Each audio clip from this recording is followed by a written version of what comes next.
ఈరోజు ఇక్కడ ఎమ్మెల్యేలు గెలవడంలో కీలక పాత్ర పోషించినటువంటి సురేఖమ్మ గారికి, అదేవిధంగా జనక్ ప్రసాద్ పెద్దలు, కార్మిక విభాగం నాయకులకు మరియు ఇతర ఉప్పలయ్య గారు పెద్దలందరికీ, గణేష్ సోదరుడు గణేష్ రాథోడ్ గారికి, పత్రికా మీడియా సోదరులకు, ఎలక్ట్రానిక్ ప్రింట్ మీడియా సోదరులకు, కాంగ్రెస్ పార్టీ నాయకులకు అందరికి కూడా పేరు పేరున హృదయపూర్వక నమస్కారాలు, ధన్యవాదాలు తెలియజేస్తా ఉన్నాను. ఈరోజు ఈ ఉమ్మడి ఆదిలాబాద్ జిల్లాకు ఇన్ఛార్జి మినిస్టర్గా రావడం నాకు చాలా సంతోషాన్ని, అదేవిధంగా అదృష్టంగా భావిస్తా ఉన్నా. ఎందుకంటే వెనుకబడిన ప్రాంతాల యొక్క ప్రజల యొక్క అవస్థలు తెలిసినటువంటి వ్యక్తులుగా ఇలాంటి ప్రాంతాలలో మాలాంటి వాళ్ళం ఉండడం కూడా, మరి మారుమూల అటవీ గ్రామాలు కానీ, గూడాలు, తండలు, దళిత వాడలు, పల్లెలు, అట్టడుగు వెనుకబడిన కులాలు, మైనార్టీలు, అన్ని వర్గాల ప్రజల సమస్యలు కొంత అవగాహన ఉన్నటువంటి వ్యక్తిగా, అదేవిధంగా ఆదిలాబాద్ యొక్క భౌగోళిక స్వరూపం కానీ, పేదరికం కానీ తెలిసిన వ్యక్తిగా నాకు ఈ యొక్క అవకాశం వచ్చింది. దానికి నేను అక్కడ ఉన్నటువంటి రాష్ట్ర ముఖ్యమంత్రి గారికి, డిప్యూటీ సీఎం గారికి ప్రత్యేక ధన్యవాదాలు తెలియజేస్తా ఉన్నాను.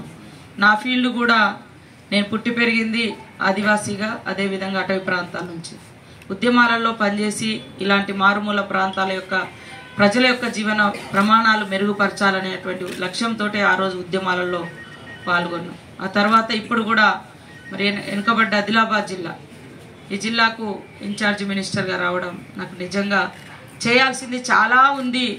కాబట్టి మీ అందరి యొక్క మీడియా సోదరులు కానీ, ఇక్కడ స్థానిక ప్రజాప్రతినిధులు కానీ, ప్రజలు కానీ సహకరించి రాజకీయ కోణం కాకుండా పేదరిక నిర్మూలనే లక్ష్యంగా ప్రజల యొక్క ఆర్థిక జీవన ప్రమాణాలు పెంచి ప్రతి గ్రామానికి సౌకర్యాన్ని కల్పించేందుకే అందరం కలిసికట్టుగా ఈ ఉమ్మడి ఆదిలాబాద్ జిల్లాను అభివృద్ధి పదంలోకి తీసుకెళ్లడానికి ఈ జిల్లా ప్రజలందరి యొక్క సహకారంతో పాటు రాష్ట్ర ప్రభుత్వం యొక్క ప్రోత్సాహం కూడా ఉంటుందని భావిస్తా ఉన్నాను. అందరికీ హాస్టళ్ల పిల్లలుంటే అక్కడికి వెళ్తున్నారు, తల్లిదండ్రులు వేరే ఊర్లాలుంటే అక్కడికి పోతున్నారు, పోయేస్తున్నారు, ఆర్థిక భారం కొంచెం తగ్గుతుంది, ఇది ఇష్టపడుతున్నారని చెప్పి ఆటోలలో రెచ్చగొట్టే ఉద్యమాలు. వాళ్ళు ఏం ఉద్యమాలు అంటే ఈ ఉద్యమాలను అణచివేసిర్రు.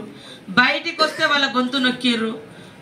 అసలు ధర్నా చౌక్ కూడా లేకుండా చేసిన వాళ్ళు, టీఆర్ఎస్ వాళ్ళు ఇవాళ మాట్లాడుతున్నారు. ఇంకొకటి ఏం మాట్లాడుతున్నారు, అసలు జై తెలంగాణ అనే నినాదమే లేకుండా పోయింది అంటున్నారట. అసలు పార్టీ పేరును మార్చుకున్నది మీరు.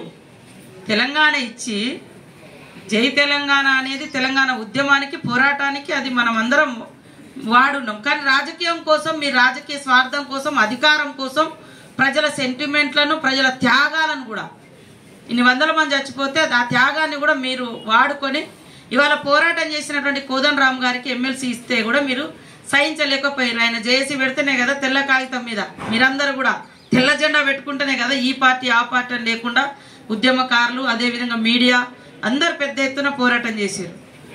ఇవాళ ఆయనకి ఇస్తే కూడా ఓర్వలేకపోతున్నటువంటి పరిస్థితి. ఇవాళ తెలంగాణ రాష్ట్ర సమితిని తీసేసి అధికారం కోసమేమో అప్పుడు సెంటిమెంట్ కావాలని టీఆర్ఎస్ అని పెట్టుకున్నారు, తెలంగాణ పార్టీ అని. ఇప్పుడు మళ్ళీ దేశం అంతా మీ చేతిలోకి రావాలని భారతీయ జనతా రాష్ట్ర సమితి అని పెట్టుకున్నారు.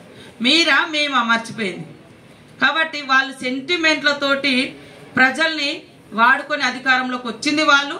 రేపు అట్లాంటి సెంటిమెంట్ల కోసం వాళ్ళ అధికారం కోసం సెంటిమెంట్లను ఏదో తీయాలని చూస్తున్నారు. కానీ మేము ప్రజల ఆశలు, ఆకాంక్షలు, అవసరాలకు అనుగుణంగా వాళ్ళ సమస్యలను వెలికి తీసి పరిష్కరించే పొజిషన్లు ఉన్నాము, పాత్ర పోషిస్తాం. అందరూ కూడా సహకరించాలని పేరు పేరున మీకు అందరికి విజ్ఞప్తి చేస్తూ, రేపు ఇంద్రవెల్లిలో జరిగేటువంటి భారీ బహిరంగ సభకు అభివృద్ధిలో మొదటి అడుగు అట్టడుగునున్నటువంటి ఈరోజు తండోపతండాలుగా సమస్యలతోటి అనేక రకాల ఉద్యోగులు మా దగ్గరకు వస్తున్నారు.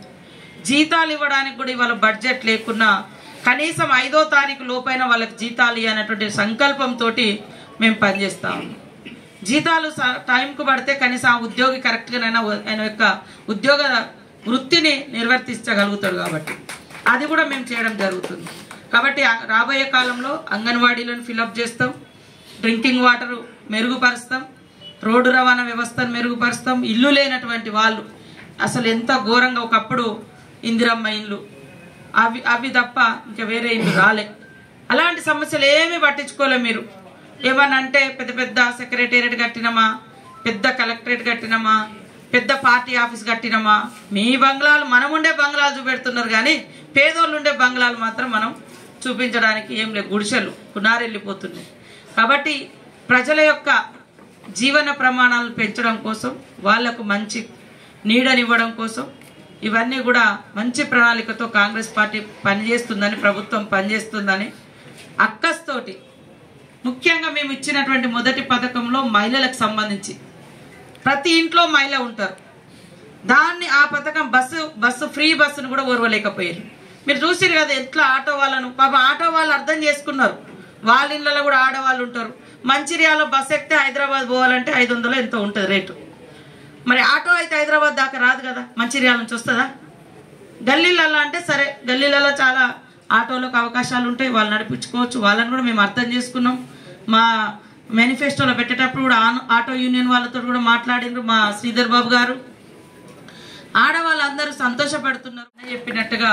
గతంలో ఇంద్రవెల్లి మీటింగ్ సీఎం రేవంత్ రెడ్డి గారు ఆ రోజు మరి పిసిసి అధ్యక్షుడైన వెంటనే మొదటి బహిరంగ సభ, భారీ బహిరంగ సభ ఆ రోజు ప్రేమ్ సాగర్ అన్న గారి భుజాల మీద నుంచే వాస్తవానికి వారు ఇనిషియేట్ తీసుకొని పూర్తి స్థాయిలో చేయడం జరిగింది. చాలా పెద్ద ఎత్తున సక్సెస్ అయింది. దళిత గిరిజన దండోరా, ఆ దండోరను రాష్ట్ర వ్యాప్తంగా కూడా మరి మోగించి ఈరోజు అధికారంలోకి రావడానికి కూడా అలాంటి పోరాట స్ఫూర్తి, ఇంద్రవెల్లి పోరాట స్ఫూర్తి వేదికగానే తీసుకోవడం జరిగింది. తర్వాత మరో సోదరుడు మా డిప్యూటీ సీఎం గారు బట్టి విక్రమార్కన్న గారు కూడా వారి యొక్క పాదయాత్ర కూడా ఇక్కడ నుంచే ప్రారంభించడం జరిగింది.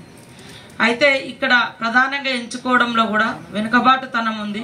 సమస్యలను కూడా గుర్తించాలి, ఈ ప్రాంతాన్ని అభివృద్ధి పదంలోకి తీసుకురావాలని మరి ఆనాడు మా స్వర్గీయ వైఎస్ఆర్ గారి యొక్క దారిలో, ఎందుకంటే వారు ఇక్కడ పేదరిక నిర్మూలించాలంటే ఇక్కడ స్పెషల్గా ప్రాజెక్టులు కూడా మరి ఇక్కడ ఉన్నటువంటి అన్న ప్రేమ్ సాగర్ అన్న గారి నాయకత్వంలో ఆ రోజు కూడా తీసుకురావడం జరిగింది. కానీ ఈ ఉమ్మడి ఆదిలాబాద్ జిల్లాకు గత ప్రభుత్వము అన్యాయం చేసింది. వాస్తవానికి కనీసం హాస్పిటల్లో డాక్టర్లు కూడా లేనటువంటి పరిస్థితి ఆసిఫాబాద్ లాంటి ఏరియాలలో ఇవ్వను కూడా ఇవ్వలేదు. ఈ రోజు మేము ఇచ్చిన నోటిఫికేషన్ ఇవ్వడానికి 10 ఏళ్ళు పట్టిరు నర్సులకు. ఇవాళ వచ్చిన వెంటనే మరి అవన్నీ సార్ట్అవుట్ చేసి వెంటనే ఉద్యోగాలు ఇస్తా ఉన్నాం. మీరు ఎంతసేపు ఉద్యోగాలు ఇస్తాం, ఈ సందర్భంగా ఓట్లేయండి, నోటిఫికేషన్ ఇస్తాం, ఈ సందర్భంగా ఎలక్షన్ ఓటేయండి, ఇట్లా ఆశలు పెట్టిరు తప్ప నిరుద్యోగుల సమస్యలు పరిష్కరించలే. నిరుద్యోగుల ఆశల మీద, ఆకాంక్షల మీద నీళ్లు జల్లిరు కాబట్టే గత ప్రభుత్వం మరి ఎప్పటికప్పుడు ఉద్యోగ ఉపాధి అవకాశాలతో పాటు లక్షలాది సమస్యలు కూడా పెండింగ్ ఉన్నాయి. ఆ పెండింగ్ సమస్యలు కూడా పరిష్కరిస్తాం. మీకు తెలుసు, ప్రాణహిత చేవెళ్ల ప్రాజెక్ట్ ఇక్కడ చేపడితే వారి స్వార్థం కోసం గత ప్రభుత్వం మరి బయటకు తీసుకెళ్లి వాళ్ళ అవినీతి కూపంగా మార్చడం జరిగింది కాళేశ్వరాన్ని. కాబట్టి ఉమ్మడి ఆదిలాబాద్ జిల్లాలో ఉన్నటువంటి ప్రతి బిడ్డ ఆలోచించాల్సిన అవసరం ఉందని తెలియజేస్తూ, పోరాటానికి స్ఫూర్తిగా ఆ రోజు ఎట్లయితే సీఎం రేవంత్ రెడ్డి గారు, ఈనాటి సీఎం గారు మరి బట్టి విక్రమార్కన్న గారు ఎట్లయితే వారు ఎంచుకున్నారో, అభివృద్ధి పదంలో కూడా మొదటి అడుగు వెనుకబడిన ప్రాంతంగా అనేక సమస్యలతో కునారిల్లుతున్న ప్రాంతాన్ని ఇతర ప్రాంతాలకు సమాంతరంగా అభివృద్ధి పదంలో తీసుకెళ్లడం కోసం మొదటి అడుగు కూడా ఆదిలాబాద్ జిల్లా నుంచే, ఉమ్మడి ఆదిలాబాద్ జిల్లా నుంచే పడుతుంది. కాబట్టి అందరూ కూడా సహకరించాలని కోరుతా ఉన్నాం.